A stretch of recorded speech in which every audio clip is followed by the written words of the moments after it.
Hi welcome back to ನೇತ್ರ cooking point. ನಾನಿವತ್ತೊಂದು non veg ರೆಸಿಪಿಯೊಂದಿಗೆ ಬಂದಿದ್ದೀನಿ. ನೀವು ನನ್ನ ತಮ್ಲೈನ್ ನೋಡಿದರೆ ಗೊತ್ತಾಗಿರುತ್ತೆ.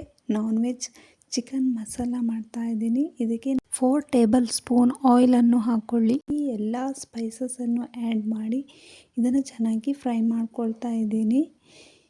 ಇದು ಸ್ವಲ್ಪ ಒಂದು 2 ಮಿನಿಟ್ ಫ್ರೈ ಆದಮೇಲೆ 2 ಆನಿಯನನ್ನು ಚೆನ್ನಾಗಿ ಸ್ಲೈಸ್ ಮಾಡಿ ಅದನ್ನು ಹಾಕ್ಕೊಂಡು ಫ್ರೈ ಮಾಡ್ಕೊಳ್ತಾ ಇದ್ದೀನಿ. ಇವಾಗ ಇದಕ್ಕೆ ಮತ್ತೆ ನಾವು 1 ಟೇಬಲ್ ಸ್ಪೂನನ್ನು ಜಿಂಜರ್ ಗಾರ್ಲಿಕ್ ಪೇಸ್ಟ್ ಹಾಕಿ ಚೆನ್ನಾಗಿ ಫ್ರೈ ಮಾಡ್ಕೊಳ್ಳಿ. ಈರುಳ್ಳಿ ಸ್ವಲ್ಪ ಕಲರ್ ಚೇಂಜ್ ಆಗುವ ತನಕ ಫ್ರೈ ಮಾಡಿ ಇದಕ್ಕೆ 3 ಹಸಿಮೆಣಸು, 1 ಒಣಮೆಣಸು ಮತ್ತು ಬೇವಿನ ಎಲೆಯನ್ನು ಹಾಕಿ ಇದನ್ನು ಚೆನ್ನಾಗಿ ಫ್ರೈ ಮಾಡ್ಕೊಳ್ತಾ ಇದ್ದೀನಿ. ಇದು ಸ್ವಲ್ಪ ಫ್ರೈ ಆದ ಮೇಲೆ ಇದಕ್ಕೆ 3 ಟೊಮೆಟೊ ಚಾಪ್ ಮಾಡಿರೋದನ್ನು ಹಾಕಿ ಇವಾಗ ಚೆನ್ನಾಗಿ ಫ್ರೈ ಮಾಡ್ಕೊಳ್ಳಿ.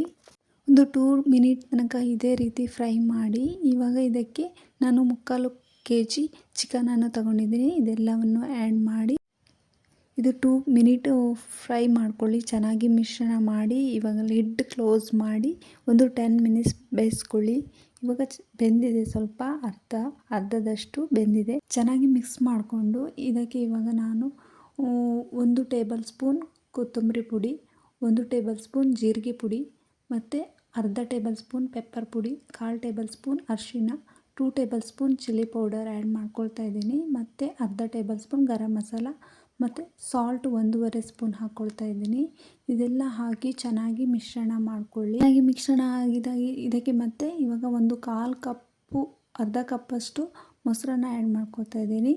ಇದನ್ನು ಹಾಕಿ ಚೆನ್ನಾಗಿ ಫ್ರೈ ಮಾಡಿಕೊಂಡು ಫ್ರೈ ಆದ ಮೇಲೆ ಇವಾಗ 10 ಮಿನಿಟ್ ಲಿಡ್ ಕ್ಲೋಸ್ ಮಾಡಿ ಇಡಿ. ಇವಾಗ 10 ಮಿನಿಟ್ ಕಂಪ್ಲೀಟ್ ಆಗಿದೆ. ಇವಾಗ ನೋಡ್ಬೋದು ಚೆನ್ನಾಗಿ ಕುದ್ದಿದೆ. ಇವಾಗ ಚೆನ್ನಾಗಿ ಬೆಂದು ಕೂಡ ಬಂದಿದೆ.